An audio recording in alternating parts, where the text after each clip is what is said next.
The action takes place in a police station interrogation room. There are two detectives interviewing a female suspect. Her name is Cynthia Forsyth, wealthy and now widowed. Brett Stevens, a veteran of 20 years police work, and his young offsider, John Matthews, are asking the questions. In another room, Roger Quincy, Cynthia's gardener, and Florence Flockhart, her maid, are waiting their turn. You've been read your rights, Mrs. Forsyth. Please, call me Cynthia. I know this is a very difficult time for you. I did have a hair appointment. I was referring to the death of your husband. Oh, yes, of course. How silly of me. Do you think it was foul play? He had a knife in his back, Mrs. Forsyth, and your fingerprints were all over it. Oh, Inspector, please. After all, I was his wife. It would be a little unusual for my fingerprints not to be all over his back, wouldn't it? I was referring to the knife. Oh, that. Yes, that. Was it true you and your husband were arguing on the night of the murder? Who told you that? Your maid. Ah, well, that explains it. It was actually the television she must have heard. The television? I was watching War of the Roses. That's where this couple hate each other so much. I've seen it, Mrs. Forsyth. What time is this? In the evening. What time in the evening? Late evening, I think. What, 9, 10, 11 o'clock? Yes. Which one? Oh, Inspector, please. It's cruel of you to make me relive that evening. I realize it must have been a terrible shock. It was. Well, I was sure they'd get back together. It was a horrible way to die. I was referring to your husband's death, not the movie. Oh, yes. Of course it was. John, check to see if War of the Roses was screening last Thursday. Your husband had a fairly substantial life policy, did he not? I had nothing to do with my husband's affairs. I'm not talking about his affairs, Mrs. Forsyth. I'm talking about his life policy. My husband had a very simple outlook on life, Inspector. Do unto others whatever they've done to you. That was his policy.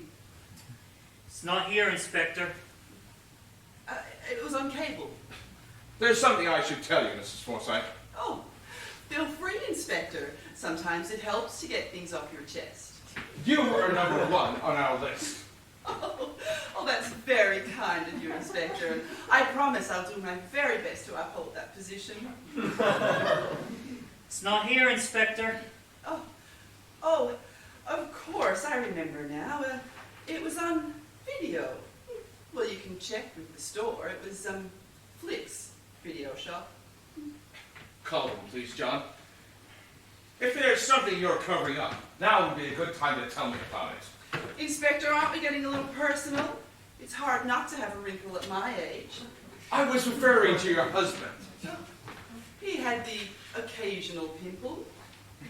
You realize I'll be checking your story with your maid and gardener, who at this very moment are in that other room. I'm sure Florence, my maid, will back me up in what I'm saying. Had my husband had a pimple, she would have known about it. Inspector, you're in my life. Do you know, Mrs. Forsyth? Is this a trick question? I'm Mrs. Forsyth. Do you know, Mrs. Forsyth? Oh, I won't answer these ridiculous questions any longer. I know my If rights. you would just let me finish. Do you know, Mrs. Forsyth? Don't. I get to see a lot of grieving people in my line of work, but you take the cake. I've never taken anything in my life. You, Mrs. Forsyth, have not shed a single tear in respect to your husband's passing. Can you explain that? Why, yes, I can, Inspector. I suffer from blocked tear ducts. I've actually been bawling my eyes out, even at this very moment. Is there anything you don't have an answer for, Mrs. Forsyth? Why, yes.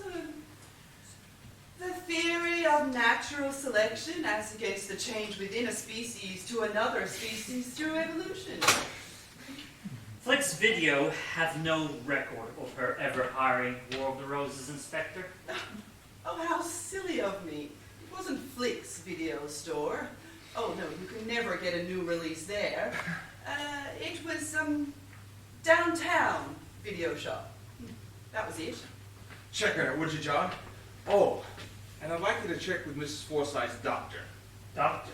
Why would you want to speak with Dr. Martin? Dr. Martin? Ha! Thank you. I want to know if Mrs. Forsyth has a tear duct problem. One more question. How well do you know a man by the name of Boris Kalvinsky Slugan-Sneakinov? What was that name, Inspector? Boris Kalvinsky Slugan-Sneakinov. Do you deny you know this man? Inspector, I know a lot of people, but I'm sure I remember a name like that. It's not as though there are a lot of Borises about, are there? That's all for the moment. If you could just wait in the other room. Does that mean I'm going to miss my hair appointment?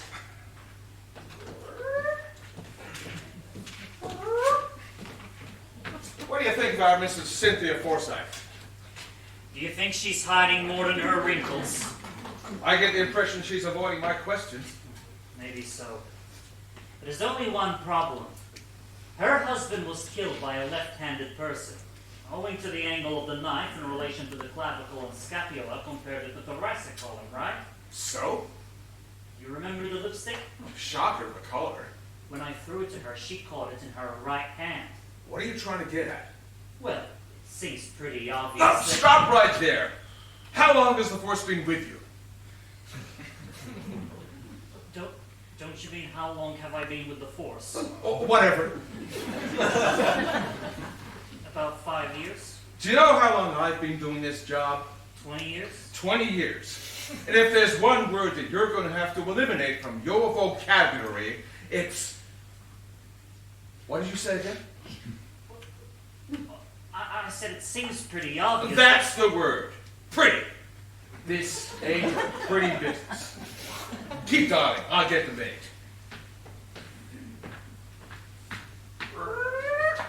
Miss Flockhart, could you come in here, please?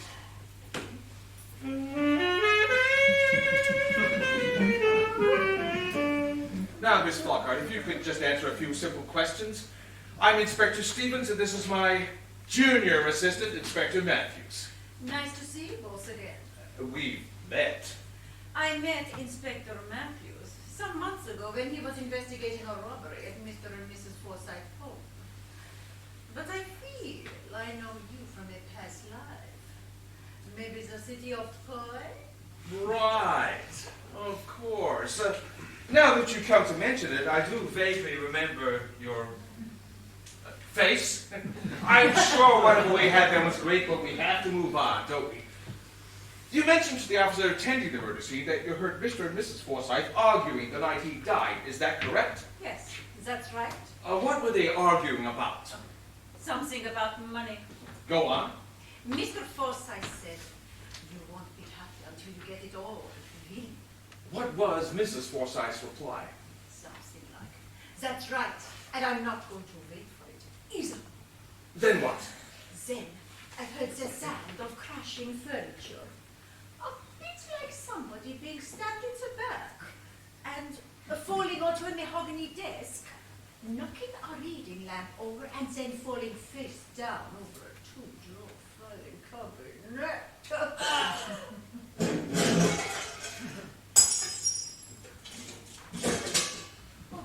Well done. I think that just about wraps it up. I just have one small query, Inspector. What's that, John? Well, I couldn't help notice the help roster on the fridge door when I was at the murder scene. So? Miss Flockhart was not rostered on that night. So how did she hear them arguing? It's very simple, John. They changed the roster. Isn't that right, Miss Flockhart? Yes, that is correct. It was my night off. I was away with my astral travel group. John, look up Astro Travel in the book and give them a call. See if Miss Flockhart was touring with them that night. But... Just do it. This may seem like a silly question, Miss Flockhart, but if you were off with your friends on some crummy bingo bus trip, or whatever it was, how could you possibly have heard Mr. and Mrs. Forsyth arguing in their own home? It wasn't my body who was there, Inspector. It was my spirit. I'm traveling to Spain tomorrow. You're not going anywhere until we find Mr. Forsyth's killer. Oh, I can't be of any help, Jezard. I was in the kitchen, and when I heard them arguing and that awful crashing sound, I left. I didn't see anything. What's the latest on that video, John? Oh, they haven't stopped it for months, Inspector. Said it was giving the wrong message out there, that violence was better than talking things over a cup of coffee. I'm glad to see someone taking a stand. Oh, by the way, Inspector, they told me to tell you they got the video you ordered. Exploding bodies, too. Yeah. Great! The kids just love the first one. Everybody's excited about it. Well, Miss Flockhart, I'm sure you understand we're going to have to verify your whereabouts on the night of the murder. I told you I was in Mrs. Forsyth's kitchen. Oh, yeah, right, sure, of course. Silly me, I was thinking more of your... I don't believe I'm saying this. Body. You know, the part that eats. My outer garment. Yeah, whatever. I was having dinner with a male companion and other members of the group. Oh, yeah, that's right, the Astro Travel Group. We're checking on that. Thanks for your help, Miss Flockhart. If I could just get you to wait in the other room. Certainly, Inspector. Oh, by the way, do you know a man by the name of Boris Kalvinsky, Slugan Sneakinov? What was that name, Inspector? Boris Kalvinsky, Slugan Sneakinov.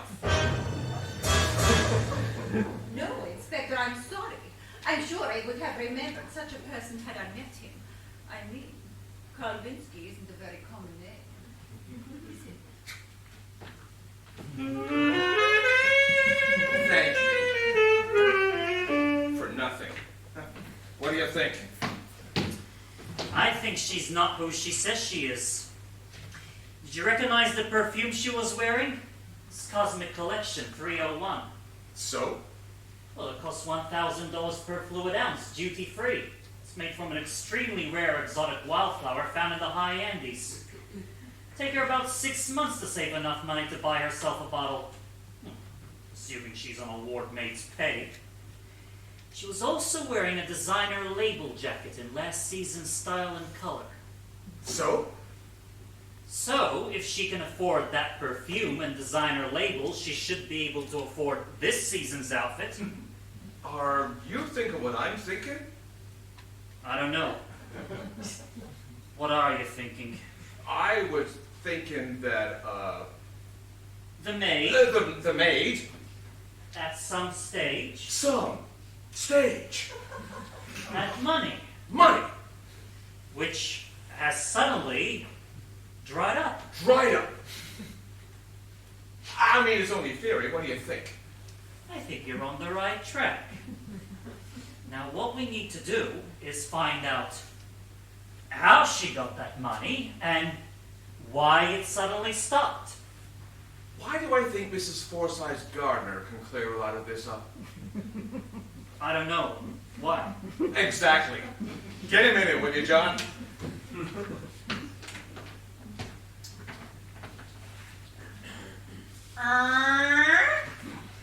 Roger Quincy?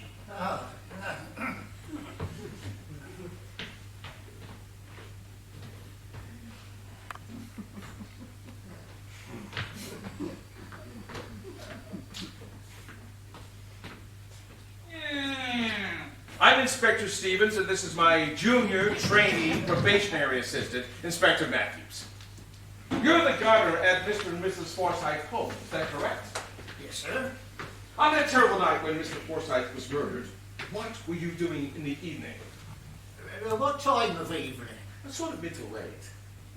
Early, mid to late? Well, Or mid to late? Mid to early late? say around 9. Just before 9 or after 9? Before, during, and after.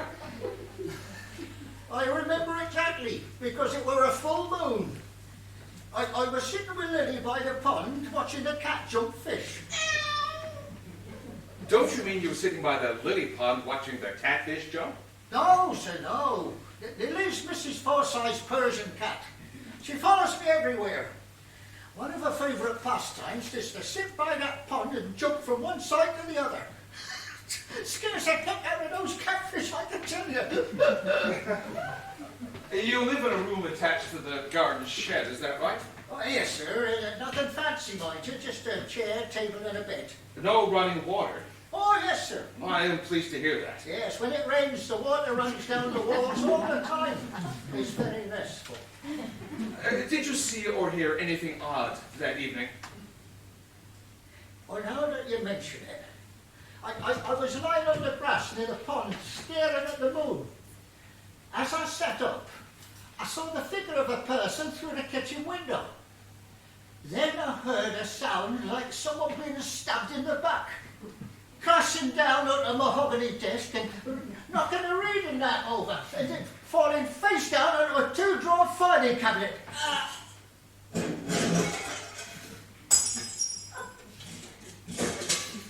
Are you sure? Well, it might have been a three-drawer filing cabinet. There was something else a little strange on that night, but at the time I didn't think much about it. What was that, Mr. Quincy? Well, at about 8 p.m., I saw Mr. Forsyth talking to a man under the portico. I couldn't see much of him. Who, Mr. Forsyth? No, the man. He was very tall, dark complexion with grey hair. The man.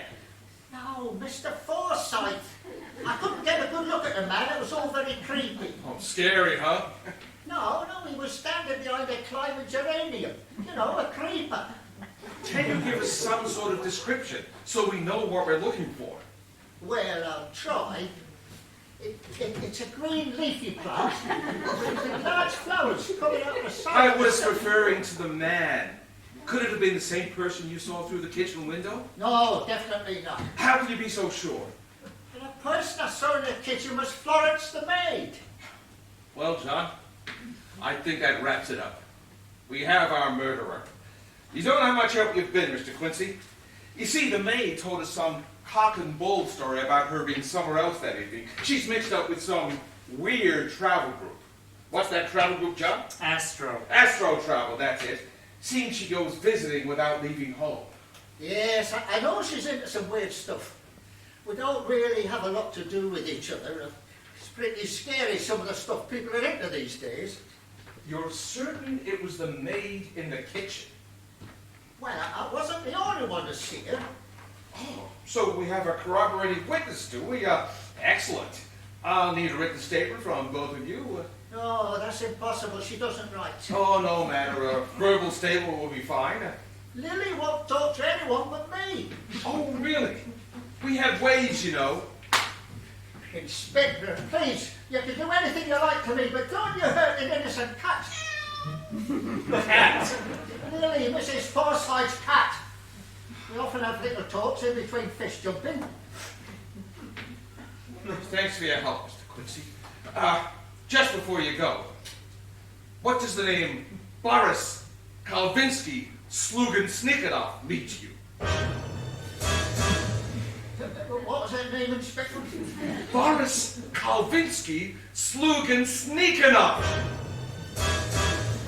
I'm not real good at names, Inspector. Stevens? The maid, Miss, Flockhart! she'll vouch for me. So will Mrs. Forsyth. I'm sorry I'm not much help. I know someone who might know. Who's that? Lily. Right, yeah, thanks for your help.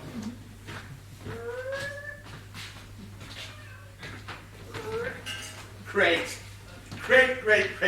Okay, keep calm. We're making progress. Yep, everything's fine. All starting to fit together. Okay, what have we got, John? The gardener claimed he saw a man standing under the portico, but he couldn't get a good look at him because of the geranium creeper, right? So? Well, this time of year, the geranium creeper is in its dormant stage. Its leaf structure is quite sparse, owing to the fact that its photosynthesization capabilities are needed to a lesser degree. So? So, anyone standing behind that creeper would be clearly seen. The real question is, why did he bother mentioning this meeting other than to throw suspicion away from himself, knowing that if there was such a man standing behind the creeper, The only other person who could identify him is Mr. Forsyth, who of course is now dead. Right. Yeah. I was thinking the same thing. I mean, you don't need to have a degree in plantology to know that the uranium plant could be tied up in this somewhere. There's a lot of sore heads trying to build a bomb out there. I'd hate to think what a plant like that would be worth. I tell you, we might have stumbled onto something big here. I think you're getting... Hey! We're talking national security here. How do we know that uranium plant ain't gonna blow up any minute? It's not the first time a plant like that's fallen out. Inspector! This is a geranium plant, not a uranium plant. Right. Yeah, just trying to cover all angles. Now, let's go over what we've got. The way I see it, we've got a left-hander killer who possibly spoke to the deceased behind the uranium plant earlier in the evening, and who may have been in the kitchen prior to his death. Mrs. Forsyth claims she'd been crying over her husband's demise, but we never know because she suffers from blocked tear ducts. And the argument the maid, who was actually not there, heard was a video of War of the Roses, which nobody rented. The maid, who must have had a substantial second income, which sometime between the time she purchased last season's designer jacket and now has been cut off, claimed she was having dinner with a male companion at the same time as visiting the Forsyth kitchen. The gardener, who's friends with Mrs. Forsyth's Catfish, was down by the pond watching the lilies jump. That was down by the pond watching Lily jump the catfish. Whatever. The only other witness as to who was in the kitchen was Mrs. Forsyth's Catfish, who told the gardener that it was the maid. That was Lily the cat, not the catfish. Right. Yeah. Both the gardener and the maid heard a sound like someone being stabbed in the back, crashing onto a mahogany desk, knocking a reading lamp over, and falling face down over a 2-drawer filing cabinet.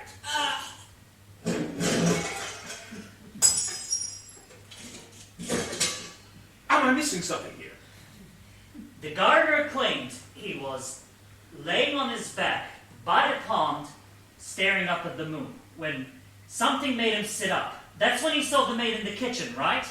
So? Well, at this time of year and at that time of night, the moon will be rising in the eastern sky, about 30 degrees above the horizon. That pond is surrounded by a rock garden, except for a small grassed area on the western side, the same side as the house. So?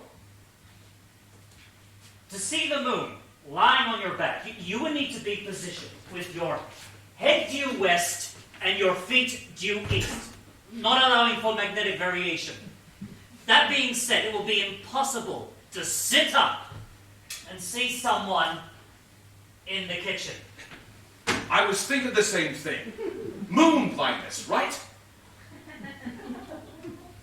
I was referring to the fact that if he sat straight up from that position, he would have his back to the house and therefore the kitchen. He also said he had been watching the cat jump fish, which he could only do if he was facing the pond. I knew a guy who suffered from moon blindness. It wasn't pretty. Well, I guess we have our killer. Let's get them all in. Just one small thing, Inspector. What's that, John? The maid. What about her? Other than the fact she should change her travel agent. Do you recall the layout of the house? Sure, there was a front door, a whole lot of rooms, and a back door. The kitchen is on the opposite end of the study where the murder took place. So? Well, that house would have to be 50 square plus, wouldn't you say? Right. Give or take a rectangle. Well, when I was in the roof checking for clues, I couldn't help notice, but the dividing walls were insulated, and the study had a self-closing mechanism. If you ask me, it would be impossible to be in the kitchen and hear an argument emanating from the study. The maid wasn't the only one who heard the argument, emanating. No. Our friend the gardener. I think it's time to get them in here. Okay, John, let's get them in here.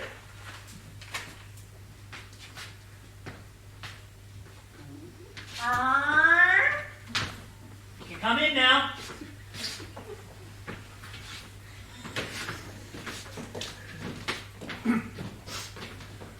Okay. I think Inspector Matthews and myself have been more than reasonable up to this point. Would you agree? But there comes a time when we have to say enough is enough.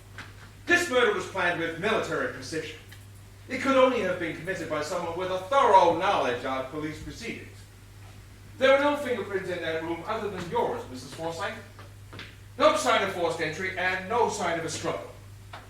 If you didn't kill your husband, the person who did was very thorough, leaving no loose ends but casting suspicion on everyone else. There are just one or two things Inspector Matthews wants to clear up. Isn't that right, John? Yes, Inspector. Okay, John. Fire away. Mr. Quincy, prior to your work as a gardener, you served in the military, did you not? That's correct. Is it also correct you were proficient in knife and hand-to-hand combat? Well, you could say that, I suppose. Miss Flockhart, you obviously had a key to the place and could come and go almost unnoticed. Is that correct? Yes, but that Mrs. Forsyth, did you touch anything when you discovered your husband's body? No, I telephoned the police immediately. Well, then how do you account for the fact that your fingerprints were found on the knife? Stop right there. Okay, everyone. That's all the clues. Who did it? Oh, give us one more. I am your wife. Not favoritism. I think it was the maid. She was having an affair with Mr. Forsyth and blackmailing him.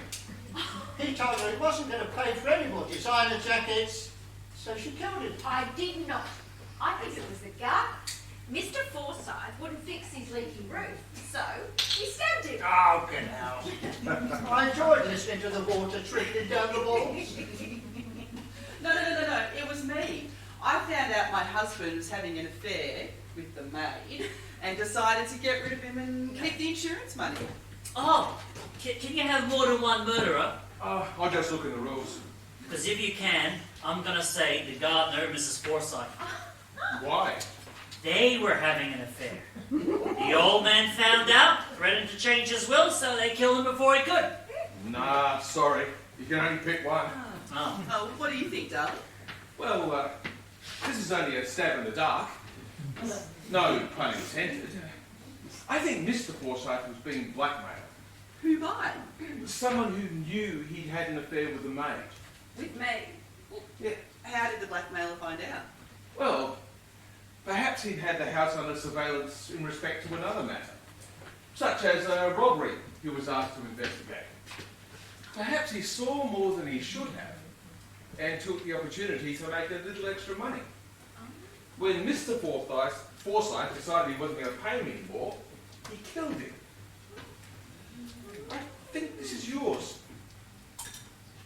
Do you know, it's a funny thing. I never realized you were left-handed. Until now. Where's Boris? He should have been here by now.